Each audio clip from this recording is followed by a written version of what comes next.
Mixture allegation के ऐसे प्रश्नों को किस तरह से किया जाएगा और शॉर्ट में कैसे निपटाएंगे, तो देखिए समान धारिता की 3 बोतल है, ठीक है, क्रमशः 30%, 40% तथा 25% संतरे के जूस से भरी है। सेब का जूस निकालकर बोतलों को पूरी तरह से भर दिया गया, ठीक है। उसके बाद तीनों बोतलों को एक चौथे पात्र में मिला दिया गया। इस मिश्रण में संतरे के जूस का जो होगा वो प्रतिशत ज्ञात करना है, यानी कि आपको जो वैल्यू फाइंड करना है वो प्रतिशत वैल्यू सबका फाइंड कर लेना है।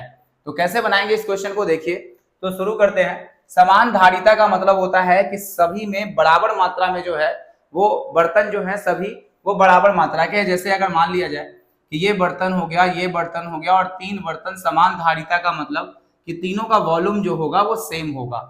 वॉल्यूम का मतलब होता है आयतन, और आयतन इन सभी का सेम होगा। तो अगर मान लिया जाए कि अगर इसमें 10 लीटर आ रहा है तो इसमें भी 10 लीटर आएगा और इसमें भी 10 लीटर ही आएगा। और अगर हम इन तीनों को काट दें तो आप बोलेंगे समान मात्रा में रेशियो कितना होगा, तो आप बोलेंगे कि हमेशा इसका रेशियो जो होगा 1:1:1 होगा। यानी कि समान धारिता में अगर बर्तन को मिलाया जाएगा तो बर्तन के मिश्रण को मिलाया जाएगा तो आप मानेंगे उसको 1:1:1 में फिट करेंगे, ठीक है, पहला पॉइंट।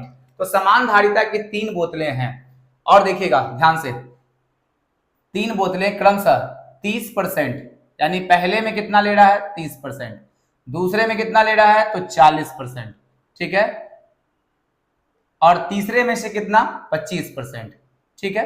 देखिए तो क्या किया गया, समान धारिता की 3 बोतलें थी, एक तो 30%, 40% और 25% संतरे के जूस से भरी हैं, यानी कि ये जो हैं वो संतरे के जूस से भरी हुई हैं, ठीक है। इसमें अभी संतरे का जूस है।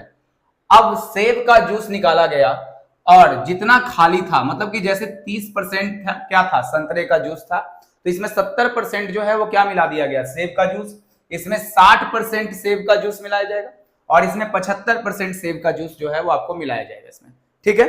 तो इसका मतलब कि अभी जो इसमें है संतरे के जूस से भरी है, तो अभी जो 30% है वो संतरे का जूस है सब में, यानी यहां भी ये संतरे का ही जूस है और यहां भी जो ये दिया हुआ है वो संतरे का जूस है। अब क्या किया गया, क्योंकि कोई भी बिलियन अपने आप में या कोई भी बर्तन 100% अपने आप में बिलियन को भरेगी, तो इसका मतलब कि अब जो है इसमें सेब का जूस निकालकर बोतलों को पूरी तरह से भर दिया गया, यानी जितना बोतल खाली था ये तीनों, उसको जो है वो सेब के जूस से भर दिया गया, यानी कि अब ऊपर जो आएगा वो सेब का जूस होगा।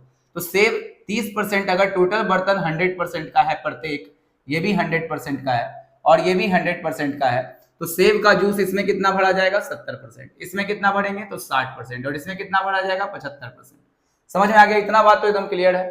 तो इतने बर्तनों में हमने इसको पूरा तरीके से भर दिया और भरने के बाद क्या किया कि एक तीसरा बर्तन, चौथा बर्तन पात्र में इन सबको 1, 2 और तीनों को ला करके मिला दिया, और जैसे ही मिलाया गया तो अब इसमें जो इस बर्तन में होगा तीनों बर्तन के संतरे प्लस सेब का जो जूस होगा वो पूरी तरह से यहां पर मिक्स आउट हो गया होगा। समझ में आ गया।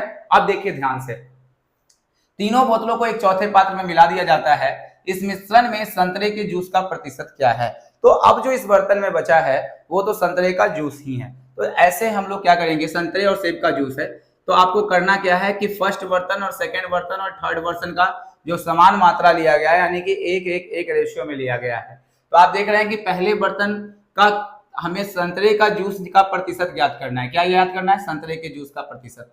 तो हम क्या करेंगे, संतरे के जूस को यहां पर रखेंगे। अगर पूछा जाता कि सेब के जूस का प्रतिशत क्या होगा तो आप इसको बदल लेते 70%। तो हमें तो यहां पर अंत में देखना है कि संतरे के जूस का प्रतिशत पूछा है, तो ये कितना हो जाएगा बताइए 30%। अगला कितना होगा तो 40%। दूसरे बर्तन में संतरे का जूस 40% है और तीसरे बर्तन में जो है संतरे का जूस कितना है 25% है। बस ये हो गया। अब सिंपल भाषा में इसको क्या करना है कि तीनों का जो है वो एवरेज निकाल देना है, क्योंकि अगर हम मात्रा में निकालेंगे, बराबर मात्रा में चीजों को निकालते हैं तो उनका एवरेज जो होता है वो एक्चुअल में पूरा प्रोसेस करेगा। तो एक यूनिट का मान कितना हो जाएगा बताइए, 30 गुना 1। एवरेज कैसे निकालते हैं, तो पहले बर्तन में जितनी मात्रा है उसका 30% तो 30। अगला जो होगा 1 गुना 40 करेंगे तो कितना हो जाएगा 40, और अगला 1 गुना 25 करेंगे तो कितना हो जाएगा 25। अब बटा में क्या करना है कि इनके संख्याओं से पूरा भाग देना है, 1, 2 और कितना हो जाएगा 3 हो जाएगा। तो आप इसको जोड़ेंगे 40 और 30 70, ठीक है, 70 और 20 90, और आप जब जोड़ेंगे इसको तो 90 और 5 हो जाएगा 95 बटा कितना 3, ठीक है। अब देखिए ध्यान से 95 बटा 3 किसको तोड़ने से परसेंटेज, और ये पूरा परसेंटेज में आएगा, तो 31 तिया 93 और 94 95, यानी कि ए होगा इस सवाल का उत्तर, यानी 31 पूर्णांक जो होगा 2/3 इस सवाल का उत्तर होगा, यानी कि इस बर्तन में संतरे के जो जूस हैं वो 31.2/3% है। तो ऐसे ही वीडियो देखने के लिए हमारे चैनल को लाइक करें, शेयर करें, सब्सक्राइब करें। चलिए अगले वीडियो में मिलते हैं, तब तक के लिए बाय।